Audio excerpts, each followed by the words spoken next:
Thank you very much, first of all, to Jackie for inviting me here, and to Philip, and to all of you for having me. So today I'm here to talk to you about how to be successful. Not necessarily something that can be achieved in 20 minutes, but I'll do my best. If you really want to be successful, the first thing you have to be able to do is answer this question. What does success actually look like to you? Not you, the group of people, but each of you as individuals. Every single individual in this room has a different version of success. You know, even if you work as part of a team, everybody in that team has different motivations. There is no one version of success. We're all different. We should all have a very different view of what success is. So where are you heading?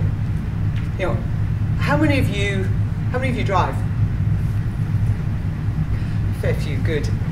How many times do you get in your car, start the engine, put your seatbelt on, put it into gear, and have no idea where you're going? You know, you're just going to go and drive. You know, it doesn't happen very often, does it? You know exactly where you're going. You know what route you're going to take. You know how long it's going to take you with and without traffic. Yep, you may decide you're going to stop over for a cup of coffee, or even a night, or you may decide to go a different way. You may take the scenic route. But the destination stays the same. You know where you're going. So we do that when we get into a car, but we don't do it in our lives. So many of us never stop to think where we're going. We don't stop to think about what success means to us. Success itself is a destination. And once you know the destination, then you can start plotting a course, plotting your route to get there. And it doesn't take away from being spontaneous. It doesn't take away from different things happening. Yes, you may have a stopover. Yes, you may go the scenic route. The destination remains the same once you know what it is. So let's start working it out. And here is your starting point. What's really important to you? I mean, really. What would still be important to you if the world was going to end next week? If the world was going to end in 3 years' time? What would still be important to you? What are you passionate about? Now, when I've asked my clients in the past, these are the sort of things they've come up with. Their health, their family, financial freedom, their friends, appreciation and applause, a bit of recognition. But simply putting words down on a sheet, which is often what happens, doesn't ever get you to be successful, to really create your ideal future. So what I would say to you is, okay, if you think health's important, what does that actually look like? If you're looking 10 years into the future, what does being healthy look like to you? What does being healthy look like in that ideal future? Does it mean that you're going to be 2 stones lighter? I'm not looking at anybody in the room. Does it mean that you're going to be able to run a marathon?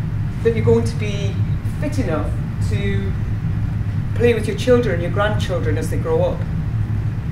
That you're going to be able to do everything that you want to do when you retire? Travel the world, learn how to ski, learn how to go to the moon maybe, I don't know. What is health? So what does health look like? The same with your family. Most people would say, oh, family's really important to me. But what does that mean? What does it look like in your future? Is it a great relationship with your other half?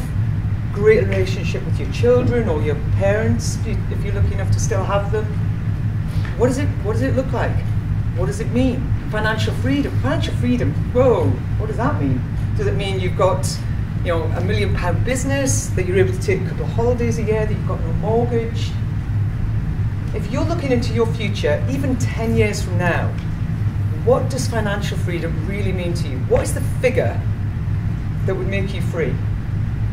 Because until you've worked out what that figure is, you're never going to achieve it. You're never going to get there.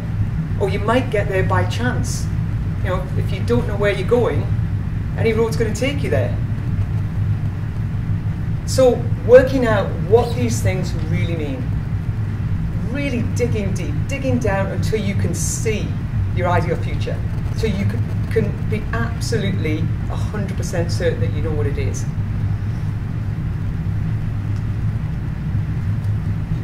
I talk to an awful lot of people who are focused on other people's priorities. Their lives are full of, I should, I must, I have to. Guilt-ridden other people's priorities. Other people's versions of success too. You know, they are told that they should want to be at the top of the career ladder, or have a £1 million business, or have a size 8 body. You know, they're told, they're given these, you know, this is what success should be to you. Actually, no, it's individual. It's all about you as an individual. Every single person in this room has their own individual view. Now, Steve Jobs was absolutely right. You should be focused on your priorities, focused on your success. I grew up in a very competitive environment. I was the second youngest of 6 girls. And for me, success at that time was all about being the best, about winning, about being first. I had to be head girl, I had to be games captain, I had to come top in every subject. And when I didn't, which was all too often the case, there was an inquisition as to, well, why didn't you? Who did come top? Where did you go wrong? You know, my mother wanted the best for us, but she had priorities for us that she not imposed on us, but, you know, well, yes, she imposed them on us. And our lives were full of shoulds, musts and have-tos. When I left university, I must get a job with John Lewis or Marks and Spencer's. That was her version of success. Actually, that was many mothers' version of success at the time. Definitely not Woolworths, whatever happens. But imagine her disappointment when I chose a career with the glorified fish and chip shop, her words, not mine, that was McDonald's. It was like the worst thing that could have happened. I joined McDonald's, not John Lewis or Marks and Spencer's. But I had a wonderful career with McDonald's. I absolutely loved it, learned loads. And what success became at McDonald's was replacing myself. That's what McDonald's teach you to do. They teach you to replace yourself, to develop systems, and then to develop the people to run the systems so that you don't have to, so that you can move on to something new, more exciting. You can go create, you can get promoted. You can see people come in as spotty 16-year-olds and within 12 months be running their own restaurant. It's that sort of an environment. And I was actually really quite successful at replacing myself. I did it a few times. I moved from the restaurants into training, and then from training manager to become head of customer services, and then from there to take on a much broader remit, until I completely replaced myself. And there was nowhere for me or the company to go, no wriggle room at all. And I left McDonald's. And if you were to ask me if I was happy about having replaced myself completely, absolutely no way. It was like being kicked out of home for a second time. But did it open up this much broader view and much broader opportunities for me? Absolutely, massively. It gave me a great opportunity to reevaluate what success actually was for me. I'd become just a hamster on the corporate wheel, just, you know, tunnel vision, career success, that's what it's all about. And I'd forgotten all of the other things that were really important to me as I was growing up. I'd just become so focused on one version of my success, which was career. So I refocused, and I started my own business to help small business owners to focus on what success looks like to them, and then to help them to develop the systems and to work out how to develop the people that would help them to replace themselves in their businesses. I got the opportunity to create. I got the opportunity to see so many more people, a much, much wider spectrum of people. I wouldn't be standing here today if I was still on my corporate hamster wheel. You know, I just wouldn't be. Yes, I got the opportunity to speak, but it was usually to a lot of other McDonald's people, not to, you know, a group of total individuals from lots and lots of different businesses, lots of different areas. I got the opportunity to write a book, something I'd always wanted to do, albeit I had always wanted to write a crime thriller.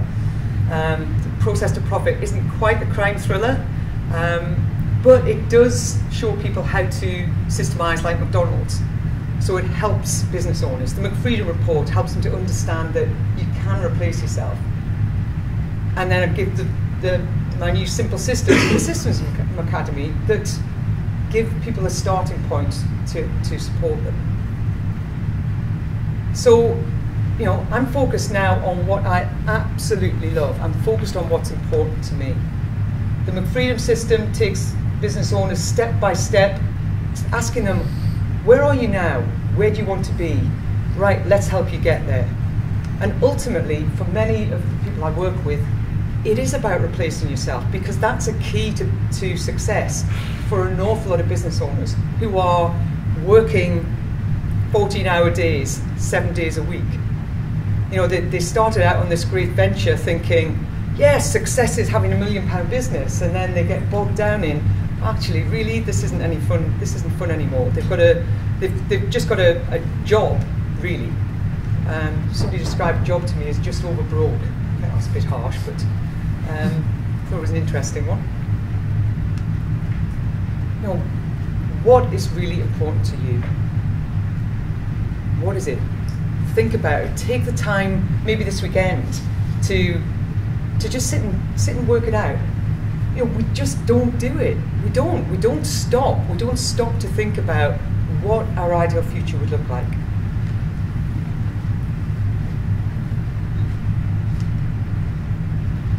This pretty much sums up, I guess, my ideal future. I don't want to be Adele, but I do enjoy appreciation and applause. That is my ideal car. I do want to have really good relationships with my friends and my family going forward. Definitely want to travel loads, and I need the money to do all of that.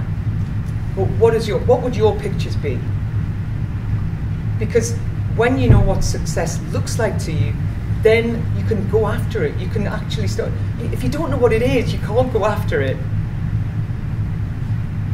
One final point. How many of you have seen the film Gladiator? Oh, good, a few. There's a great line in Gladiator. What we do in life echoes in eternity. I prefer my version just because it's more practical. What we do today echoes in our future. The actions we take and the choices we make every single day will determine our future. So if you say that you want great relationships with your children in the future, what are you doing today that's going to make that happen? You know, if you don't have time for your children on a daily basis, but you expect to have a great relationship in the future, you know, it's just common sense. If you want to be healthy, fit and healthy, to have a fabulous retirement, travel the world, try out lots of different things, what are you doing today to make sure that you have that health in the future? You know, think about the daily actions, the daily choices, focus, work out what success means to you, and then focus every single day to take the actions to make sure that it happens. You know, your success awaits you. What's stopping you? Thank you.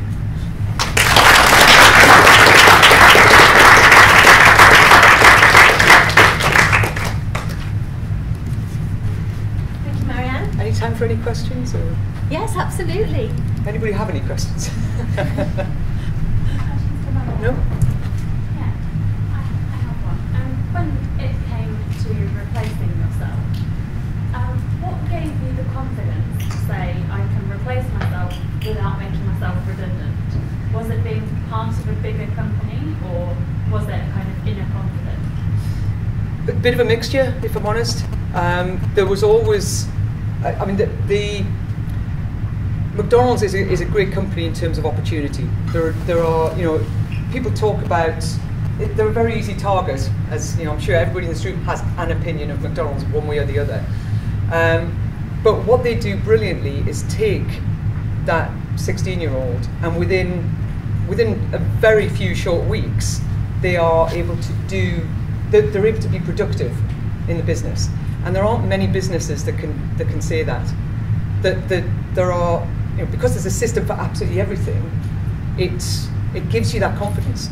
So from a very new starter all the way through the business, you know that, you know, somebody's got your back. You know that there are opportunities, whether it's sideways, abroad, you know. So from that point of view, but the starting your own business thing, that's much scarier. That is much scarier, and you know that does rely on you building your own confidence. But actually, it is about, if you can see where you want to get to, then it just gives you the power to go after it. It's when you're struggling, you're not really fully in tune with, you know, this is what I'm really good at. This is where I can get to. That's when you lose your confidence. When you're not fully in tune with what's really important to you.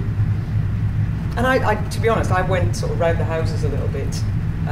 When I first started my business, I thought I should go and do customer service training, and then I realised actually I didn't really want to be standing up in front of groups of people necessarily just talking about customer service, because there was so much else to talk about. So, you know, I didn't, right, I know exactly where I'm going. And sometimes you do have to take those detours, but as long as you know what the end destination is. So, did you ever have a mentor? Did they help you go through this process, or you do all this on your own? I've had a number of mentors, if I'm honest, and I don't tend to ever work with just one person who is, you know, my Yoda. I tend to use different mentors for different parts of the business. So, you know, a sales mentor or a speaking mentor, that sort of thing. So different areas, but mentors are massive. I mean, when you're sort of talking in the small business world, everybody talks about the importance of having a mentor. It's huge. It's huge. Okay. Thank you, Jackie.